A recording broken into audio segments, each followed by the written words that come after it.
Phillies insider Frank Klose. He's in the house for today's Phillies mailbag. We are about a week away from the opening of the Major League Baseball season. Opening day, the Phillies announced yesterday. How about this, Frank? For the first time since Steve Carlton did it 10 straight times. He actually would have done it more. There was 1 year where he did not start opening day in there, but someone will start 4 straight opening days, and that was Aaron Nola who gets the call. He looked like he was ready for opening day yesterday. I guess it was last night against the Yankees, man. Yeah, he was on. And really, who else would it be? I mean, I guess Zach Wheeler is the other option, but certainly, I think that's something you can count on every year, provided he's healthy. I mean, luckily he's been healthy, but I think he's going to start a lot more than 4. Well, I mean, even those years where they had all that great pitching. I mean, Halladay only started 3. I mean, Hamels, I don't know that he got one in there. You had all these different options, Cliff Lee, but Nola. I mean, I guess when we're talking about this, has Nola for you? Last year he was 5-5. His ERA was in the mid to low 3s.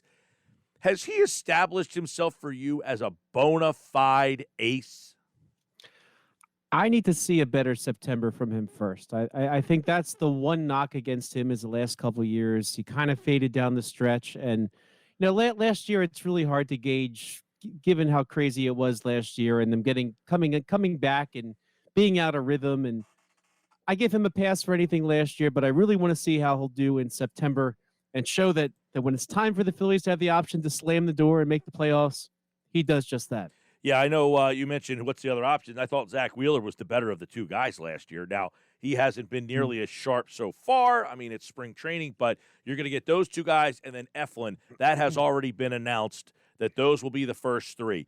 Do we have an answer in your mind? I know Girardi hasn't said anything yet on who will be 4 and 5. I'm pretty sure it's certain you're going to see Matt Moore 4th and Chase Anderson 5th. That's the way they've set it up in spring training. That's what they've been following.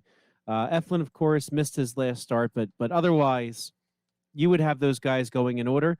And let's face it, too, the other 2 guys kind of are out with injuries. So Vince Velasquez an oblique and Spencer Howard with back spasms. So they really don't exist as options right now. So for a team that had 7 starters not long ago, I mean, their 6th starter right now is Ivan Nova. Well, all right. So if those 2 guys, Howard and Velasquez, I know we kind of touched on this a lot, but do we have any better idea of what happens with them?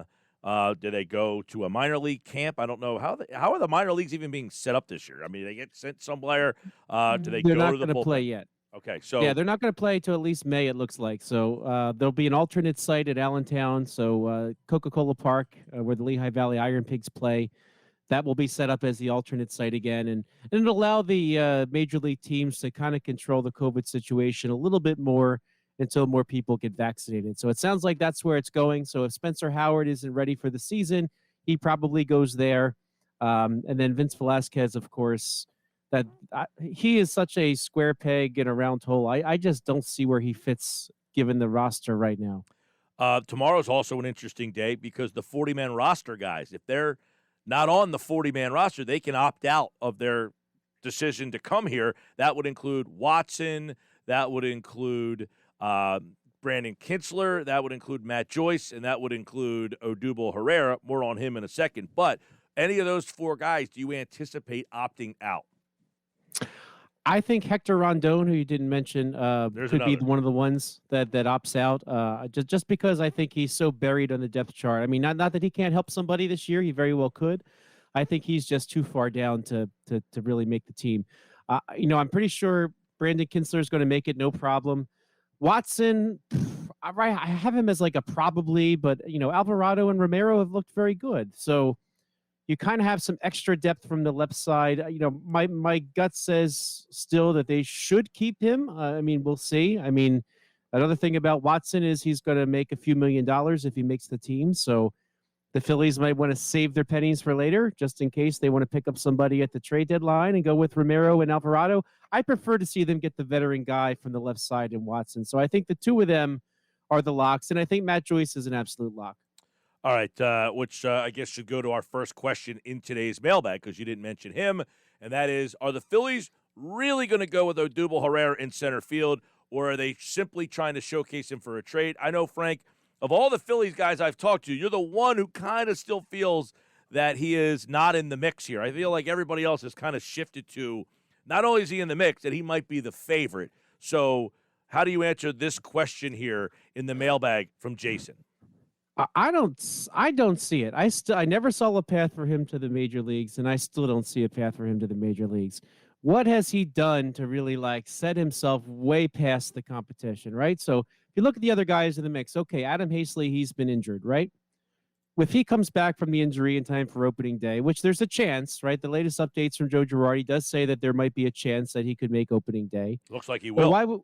Yeah. So what? Like Roman Quinn hitting 300, coming in as a pinch runner, stealing bases. Like what has Herrera done, hitting 222 and flipping his bat every 3 minutes when he's trying to prove to his teammates that they should trust him again, right? He's supposed to be a little bit more humble, right? So I think that's going to play into this too. That he's trying to prove he belongs. He's flipping his bat, hitting 222. Can't play a corner. Look, he doesn't have the arm for a corner spot in the outfield, so he's got to be in center field. And if you have Adam Haseley and you have Roman Quinn, they've been better than him. I'm sorry, they've just been better. So from a baseball perspective, all that considered, you still have to cut a prospect to make room for Odubel Herrera on your roster. Who are you going to cut? You're just going to say, all right, Damon Jones, promising lefty reliever, out of here because we want to put this guy on. I mean, they're going to have to add Brandon Kinsler. They're going to have to add Tony Watson. They're going to have to add Matt Joyce. That's already 3 players they got to cut off their 40-man. Or are you going to say that now we're going to go a step further and cut somebody else so that we have this guy who hit 222 in spring training and doesn't have an arm for a corner outfield spot? I just don't see it. That's interesting. I feel like you explained it very well. Like they got 4 40-man spots if he stays. That means they got to take 4 guys off. That's a daunting task, I guess. And I don't know, you might know the 40-man off the top of your head of guys who might be in peril in that situation. But the way you kind of map it out, I think people see the home runs and feel like, okay, but the batting average hasn't been all that great. The one thing that's interesting to me is he's played essentially every day. He's one of the leaders in games played, and they've moved him around. It's not that, hey, you're just trying to play center field. They've played him in left. They've played him in right, which tells me they want to see if he has versatility. Do you think he has any trade value? No. No. The question was actually, could he be traded? I think maybe a token trade. I don't know. Team that's rebuilding that has a hole to fill. I mean, and really, I think that's all he's been doing for the Phillies. He's been playing the corner outfields because Harper was DHing some and got off to a slow start. McCutcheon's not going to play every day in the spring. So, I think he's just kind of plugging holes, to be honest with you. If Adam Haseley was not hurt, he would have played a lot of these games as well. So I really just don't see it. I mean, you're at the point where you're looking at your 40-man roster. You're probably going to have to cut somebody. I don't know. Could it be Ramon Rosso, Christopher Sanchez? These are perhaps possible relievers down the stretch that could help the Phillies. Do you go to one of your infielders? You just acquired C.J. Chatham or Nick Maton. You might have to be Chatham. And so I already named 3, and they might be kind of tough to cut as it is. And so then now beyond that, you might actually have to, because of an injury to Brad Miller. If Miller's not ready, you might even have to make another spot for somebody like a Ronald Torreyes. And if you're doing that, you just can't keep cutting players like that, especially when you actually have a little bit of depth in the outfield. And by the way, I know there's another question about this guy, but they already have Mickey Moniak on the 40-man roster.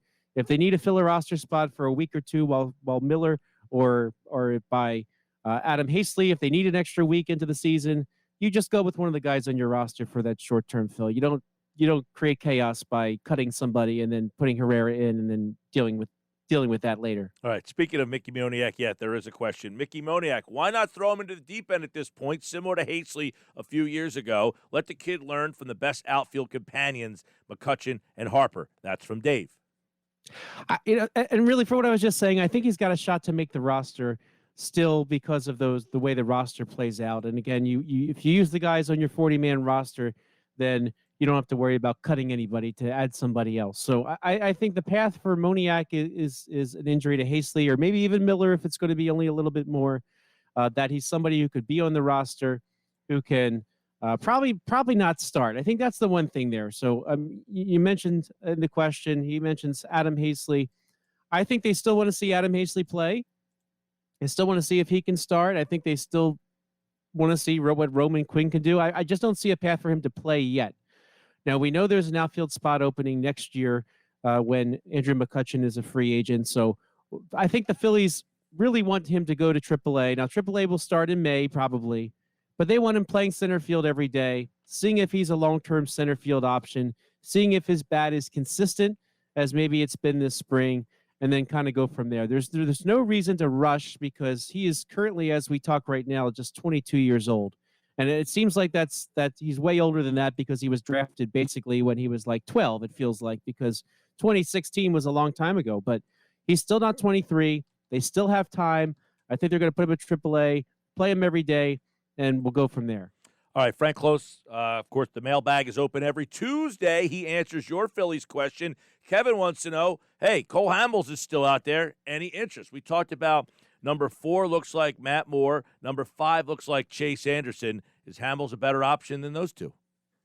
I really don't think so. I mean, he's the emotional favorite for fans. They always dreamed of a Cole Hamels reunion, and the time for it to happen was when he when he was traded a couple of years ago, right? But the Phillies didn't bite, and he ended up having a nice little rejuvenation in Chicago.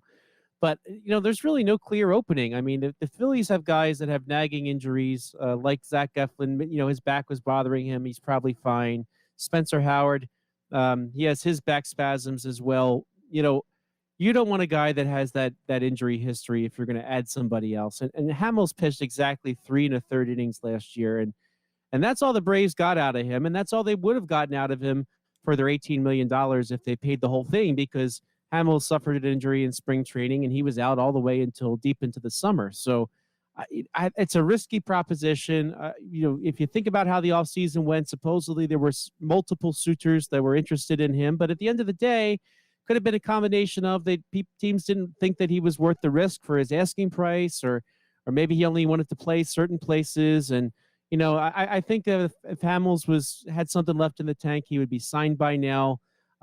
He could be one of those guys too that sits around until the All-Star break.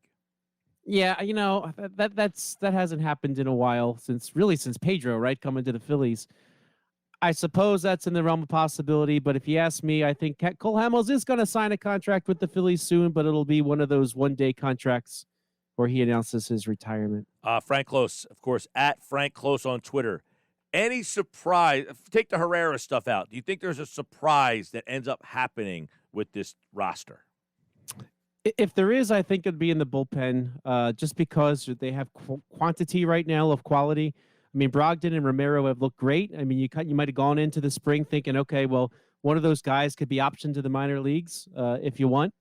But now it's kind of like, do you really want to do that? So to me, the biggest surprise could be maybe a Vince Velasquez trade, because I think he doesn't really fit on this roster and needs to go somewhere. Yep. But he's hurt, so as long as he's got no oblique injury, I don't see how they can move him. Realmuto, he was supposed to play Sunday. They scratched him. They talked about Monday. He didn't play. Do we anticipate seeing him tonight? There was discussion of that. Now, I haven't seen a lineup yet. I kept looking, but I think there's a chance he plays tonight, and I think it's important he plays tonight. He might be DHing a little bit if he does. And I think he's got to get behind the plate a couple days in a row next week. Otherwise, opening day is in doubt. But it sounds like that's still in the cards. Yeah, keep in mind it's his right throwing hand there. He broke the thumb, not his catching hand. So he has been catching the pitchers, but that right hand is the one where he had the thumb injury. Hoskins, Segura, Didi, who hit a bomb yesterday, Bohm, McCutchen. We don't know who in center. Bryce Harper, Nola. That will be your opening day lineup right there. We'll see how Joe Girardi shuffles it. Your guess of center field on opening day will be? Roman Quinn. Roman Quinn. There you go. Roman, is he still hitting switch, or has he just picked one? He went back to it. He was doing okay. So he's hitting 300 this spring. Yeah. And, everybody's saying the knock against him is, well, he could get hurt. Well, guess what? Right now he's not.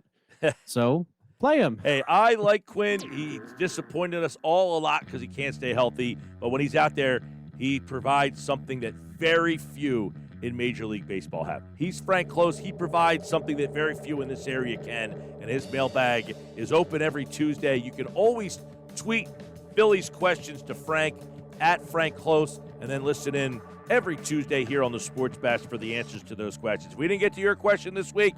Maybe next week. All right, Frank, take care, pal. Thanks, Mike. All right, he like all got disappeared. We have the Boardwalk Honda Hotline.